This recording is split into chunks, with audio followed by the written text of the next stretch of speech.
Hello, my name is Kyle, and I'm here to tell you your opinion on not one, but two different movies. So it is basically your lucky day.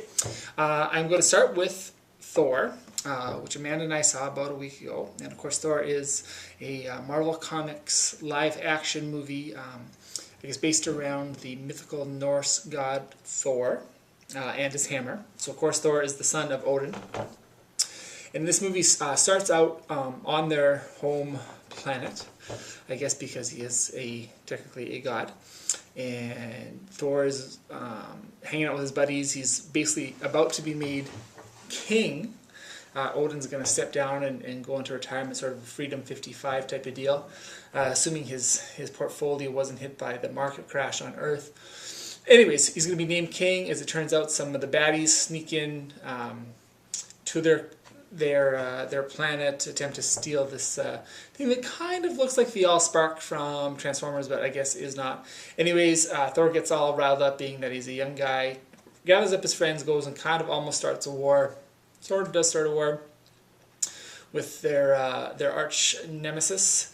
Odin is pissed, and he basically banishes Thor to Earth. Now, there's a bit of a backstory there in that Thor's brother Loki had sort of started because he's a troublemaker. And anyway, so we'll fast forward a little bit.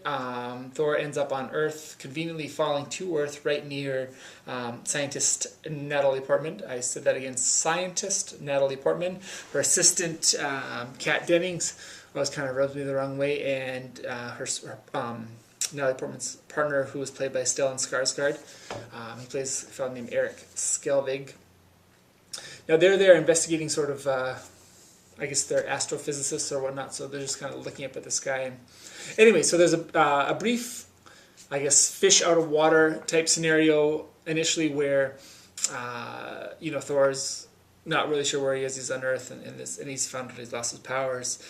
They hear of his hammer falling back to Earth, so they go back to the crash site, I guess, if you will, and then they find the government, sort of a shadowy government agency, in a sort of a crossover from Iron Man, has built a investigation site around the hammer. He sneaks in, tries to get the hammer, he can't.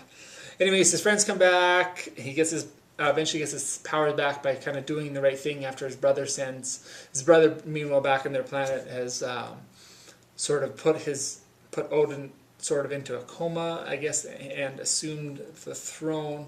He sends his monster type of deal to kill Thor. Thor sacrifices himself for his friends, gets the power, gets the hammer, kicks a little butt, goes back to his home planet, despite the fact that he is super in love with Natalie Portman now.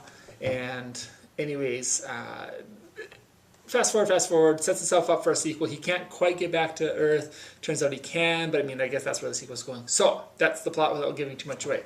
Anyways, what I did like about the movie, Chris Hemsworth, who played the title character Thor, really very good. I guess you could have gone with like sort of your typical big wrestler type dude. Really doesn't have the acting chops that plays, but Hemsworth did a really good job, sort of the right amount of tough, and had pretty good comedic timing. Really quite believable in the role. Natalie Portman actually was really good too, who's, for me, she never really bothered me that much. My wife Amanda didn't really like her, kind of came around in Black Swan, and now is sort of on the upswing, really likes her. Tom Hiddleston as Loki, quite good, plays that menacing character really well, sort of the pale, sallow skin and slick back, black hair, sort of, old-timey movie trick, he's the bad guy. Stellan Skarsgård does a good job here, somewhat wasted in that he's a secondary character, does a good job. Kat Dennings drives me the wrong way. Idris Elba, who's also in The Office, is in there as Heimdall, is sort of the gatekeeper, I guess, in the little route between the worlds, which is kind of cool. But all the same, like I said earlier, I didn't expect to like this movie. I'm not really that big into the comic book films because I didn't read them. I just don't have the background material there. But again, I really, really did like it. So I recommend to go see this one. It's a really good summer movie, good for eating popcorn, and I think almost anybody will enjoy it just for what it is. So there you go. The second movie, which you just saw on Sunday, is Bridesmaids, which is the Kristen Wiig vehicle. Now again, you're obviously probably pretty familiar with Kristen Wiig from Saturday Night Live. Very funny. lady, and she does a good job with this movie too. I think on Saturday Night Live she might be a little prone to the overacting and hamming it up, but she keeps everything under control in this one pretty well. She plays Annie, who is sort of a 30-something lady that doesn't have a whole bunch going for her. She's lost her business in a sort of a dead-end job, no boyfriend, has a booty call that doesn't really like her, and it turns out her friend, played by Maya Rudolph, just got engaged. So that sort of brings everything into focus for her of where her life is not going. So you see this movie kind of build as a hangover for girls. It's not really like that in that there's no real trip per se, but it just really kind of focuses on Annie and how things go wrong for her and things kind of start to go the other way, and there's some hijinks in between. It's not really, I guess, a chick flick either. There's enough kind of funny stuff going on, which is somewhat universal. I guess it is from a lady's perspective, but I really didn't find it to be painful to watch in that regard. So again, a good one here.